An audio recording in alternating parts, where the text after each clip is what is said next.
কোনো কথা না বলে যদি তুমি এই 3টি টিপস কোনো সুন্দরী বিবাহিত মহিলার সাথে অ্যাপ্লাই করতে পারো, তবে গ্যারেন্টি সেই সুন্দরী বিবাহিত মহিলা পটে যাবে। এমন কিছু টিপস তোমাকে বলে দেব, সেটা তুমি যে কোনো সুন্দরী বিবাহিত মহিলার সাথে অ্যাপ্লাই করলে তুমি হাতে নাতে রেজাল্ট পাবে। কিছু যুবক বা অনেক বিবাহিত পুরুষ আছে যারা সুন্দরী বিবাহিত মহিলাদেরকে পছন্দ করে।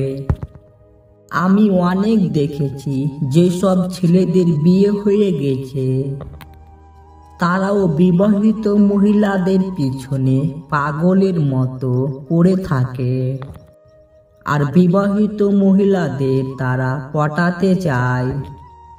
যদি তোমার ওই রকম মহিলাদেরকে পছন্দ হয় আর তুমি তাদেরকে পটাতে চাও, তো ভিডিওতে বলা প্রতিটা কথা মনোযোগ দিয়ে শেষ পর্যন্ত দেখো।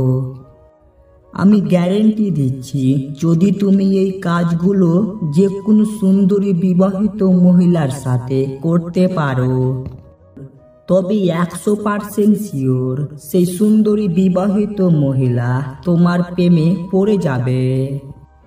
শুধুমাত্র তোমাকে সঠিকভাবে অ্যাপ্লাই করতে হবে, সঠিকভাবে কাজে লাগাতে হবে, তবেই তুমি খুব সহজেই রেজাল্ট পাবে।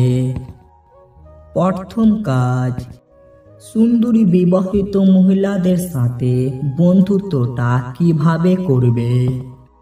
অনেক ছেলেরা সুন্দরী বিবাহিত মহিলাদেরকে কিভাবে পটাবে তার কোনো ধারণাই নেই। ওই জন্যই তারা সুন্দরী বিবাহিত মহিলাদেরকে পটাতে ভীষণ ভয় পায়। সুন্দরী মহিলাদের পটানোর সময় একদম ভয় পাবে না, কারণ তারা সবাই বুঝতে পারে যে তাদেরকে কে লাইন মারছে, কে লাইন মারছে না, কে চেষ্টা করছে লাইন মারার জন্য, সবই কিন্তু তারা বুঝতে পারে। অনেক সুন্দরী মহিলা আছে যারা বিয়ের পর খুব হ্যাপি থাকে না। বিয়ের পর তারা খুশি নয়।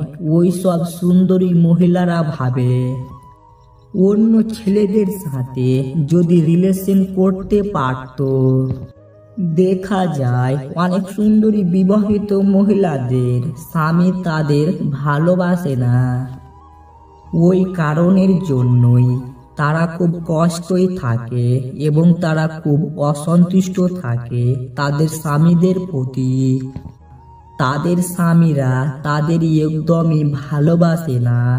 তাদের মনে সবসময় এটা মনে হতে থাকে যে যদি আমার বিয়ে না হতো, যদি আমার স্বামীকে ছেড়ে অন্য কোনো ছেলের কাছে চলে যেতাম, তো কতই না সুন্দর হতো। যৌবন যার সৎ, সুন্দর ও কর্মময় তার বৃদ্ধ বয়সে সর্বযুগ বলা হয়।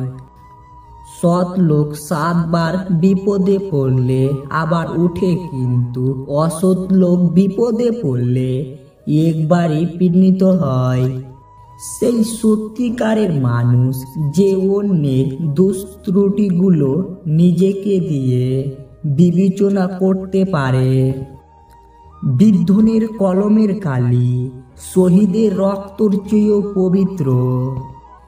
যে বিষয়ে প্রশিক্ষণ নিয়েছেন সে সেই বিষয়ে শিক্ষিত, কাজেই সবাই শিক্ষিত।